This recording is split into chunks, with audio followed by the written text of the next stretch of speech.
Morning বন্ধুরা, সকলে কেমন আছে? আশা করি সকলে ভালো আছো, আর আমিও বেশ ভালো হয়ে আছি। তো আজকে সকাল সকাল তোমাদের সাথে ছাদে চলে এলাম। আমার ছাদ বাগানের কাজগুলো তোমাদেরকে একটুখানি দেখাবো। আর আমার নতুন বাসন্তী লাইফস্টাইল ব্লগে তোমাদেরকে অনেক অনেক স্বাগত, অনেক অনেক ভালোবাসা। তো চলো দেখতে থাকো আমার ছাদ বাগানটা কতটা সুন্দর আর কতটা ফুলে ভরে আছে। তো প্রথম এখান থেকে শুরু করি। দেখো দেখো আজকে কত সুন্দর লাল জবাটা হয়েছে। তো একটা লাল হয়েছে, এটা কিন্তু একদম ভেলভেট জবা। তো এটা দেখো ফুরুস ফুলগুলো কতটা সুন্দর হয়েছে। দেখো এখানে একটা লাউ গাছ হয়েছে। দেখো এটাও একটা জবা। এটা দেখো একটা ফুল আছে, তার নিচে আর একটা ফুল হয়েছে। জাস্ট নয়নতারার কালারটা দেখো, জাস্ট কালারটা দেখো। আর এখানে দেখো বেগুনি রঙের জবা, এটা আমার অনেক দিন এখানে আছে। আর পদ্ম গাছ তো পদ্মপুকুর থেকে নিয়ে এসেছি, সেটার ব্লগও তোমাদেরকে দেখাবো। আর অ্যালমন্ডা গাছটায় দেখো কত সুন্দর একটা ফুল হয়েছে, কালারটা দেখো জাস্ট ওয়াও। আর জবা ফুল ফুটেছে, এই বছরের নতুন গাছ এটা। আর এটা হচ্ছে আমার অনেক শখের গাছ, একটা আঙ্গুর গাছ। মানে আমার বাড়িতে যে আঙ্গুর ফলের গাছ হবে আমি ভাবতেই পারিনি। তো তোমাদের সাথে শেয়ার করলাম। একটা আম ডাল ওদের বাড়ি থেকে নিয়ে এসেছিলাম, সেদিন ঝড়ে যেহেতু পড়েছিল, তো আমি নিয়ে এলাম। ভাবলাম যে গাছটা ওকে জড়িয়ে ধরে আরও মানে চারিদিকে হয়ে যাবে, তো অনেক ডালপালা ছড়াবে তার জন্য। কিন্তু আমি ওই ডালটা, আম ডালটা দিয়ে দিয়েছি। তো দেখো জল করে নিচ্ছি, কারণ প্রত্যেক দিনের কাজ তো আমাদের আছেই। শুধু ফুল দেখলেই এত সুন্দর লাগলেই হবে না, তার পেছনে প্রচুর খাটনি থাকে। এদেরকে প্রত্যেক দিন আমি স্নান করিয়ে দিই, যেমন আমার সন্তানকে যেমন আমি আদর করি, ভালোবাসি, তাকে স্নান করাই, তাকে খাবার দিই। তো ঠিক সেরকমই আমি গাছগুলোর কিন্তু ঠিক যত্ন করি। তো দেখো রেন লিলিগুলো কত সুন্দর হয়েছে। তোমাদের বাড়িতে কার কার এত সুন্দর রেন লিলি, আরও অনেক রকম কালার আছে, তো আমার কাছে এখন শুধু হলুদটাই আছে। তো দেখো কতটা সুন্দর গাছটা এবছর হয়েছে। একটু গাছটা ছিঁড়ে গেছিলো, তো সুন্দর করে লাগিয়েছিলাম, আবার ছাদে তুলে তাকে সার টার নানা রকম দিয়ে আমি কিন্তু খুব সুন্দর গাছের যত্ন করি। তোমরা জানো কি না জানি না, তো যারা জানো না তাদের সাথে আমি অবশ্যই আবার ভিডিও নিয়ে চলে আসবো, যে আমি গাছে কিভাবে সার দিই, কীভাবে কী করি। তো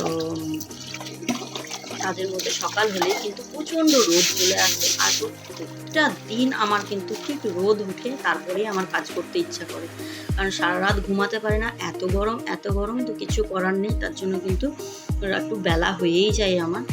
আর মুখ টুক ধুয়ে পড়ে তারপরে কিন্তু আমি টিফিন বানাই। আর তার আগেই কিন্তু ছাদ বাগানে তোমাদেরকে ঘুরিয়ে নিয়ে এলাম।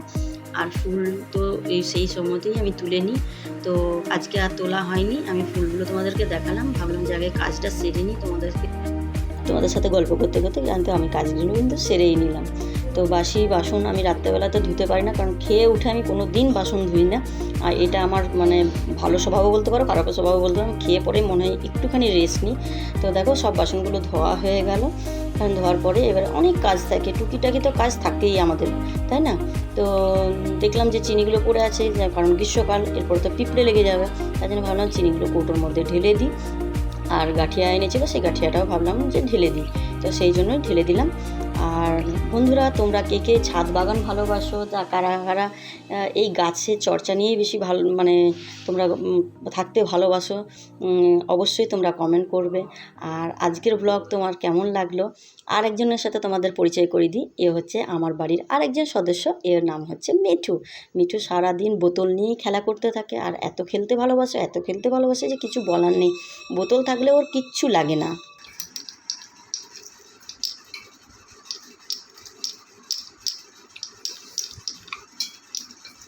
ও দেখেছ, দাও আমাকে দাও। মিঠুর সঙ্গে খেলা করতে করতে আমি ভাবলাম এবারে কাজটা সেরেই নিই। যা গরম পড়েছে, ভালো করে ঘরটা না মুছলে এত গরম হয়েছে যে নিচে সানের মধ্যেও থাকতে পারি না। তো এইভাবেই আমি ঘর মুছি, লাঠি দিয়েও মুছি, আর হাতে মুছলে সেটা বেশি ভালো হয়। তার জন্য এইভাবেই মুছি, কারণ একটা রুমের মধ্যে খুবই অসুবিধা। তাই ভাবি যে ভালো করে ঘরটা পরিষ্কার না রাখলে তো ভালো লাগবে না। তো দেখো আমি চলে এলাম। তো দেখো আমি চলে এসেছি কিন্তু নিচের একদম বাগান বাড়িতে। তো দেখো প্রত্যেকটা ফুল আমি কিন্তু সকালবেলাতেই তুলে নিই। তো প্রচুর রোদ হয়েছে বলে কিছু করার নেই, এখন সকালে উঠেই তো 6টা বাজা মানেই তো প্রচুর রোদ। তো দেখো কত সুন্দর কলা কাঁদিটা হয়েছে, আর দেখো কাঁঠালও হয়েছে। তো এগুলো সবাইকে দিয়েই খাওয়া হয়। তো প্রচুর কাঁঠাল হয়েছিল, প্রচুর এঁচড় খাওয়া হয়েছে এই বছর। তো এখানে দেখো যে জবাটা দেখছো, এই জবাটা কিন্তু খুব সুন্দর, কারণ এই জবাটা তাড়াতাড়ি কিন্তু মরে না, অনেক সন্ধে পর্যন্ত থাকে। আর দেখো এখানে একটা ভুট্টা গাছ হয়েছে। আর এবারে কিন্তু আমার স্নান টান করা হয়ে গেছে, যেহেতু আমি এবারে পুজোর জন্য ফুলগুলো তুলে নিই, কারণ তোমাদের সাথে দেখানো হয়ে গেছে। এরপর আমি ফুলগুলো কিছুটা তুলে নিই, কারণ পুজোর জন্যই কিন্তু ফুল গাছ লাগানো হয়েছিল, তারপরে কিন্তু সেটা শখে পরিণত হয়েছে। তো আমার চান টান হয়ে গেছে, এবারে কিন্তু ঠাকুরকে পুজো দিয়ে দিচ্ছি, পুজো টুজো করে নিই। আর আর আমার গেটের কাছেই আছে কিন্তু বজরংবলী। এই বজরংবলী কিন্তু আমার জন্য খুব শুভ। আর আমার কিন্তু প্রত্যেকটা কথাই কিন্তু আমার বজরংবলী শোনে।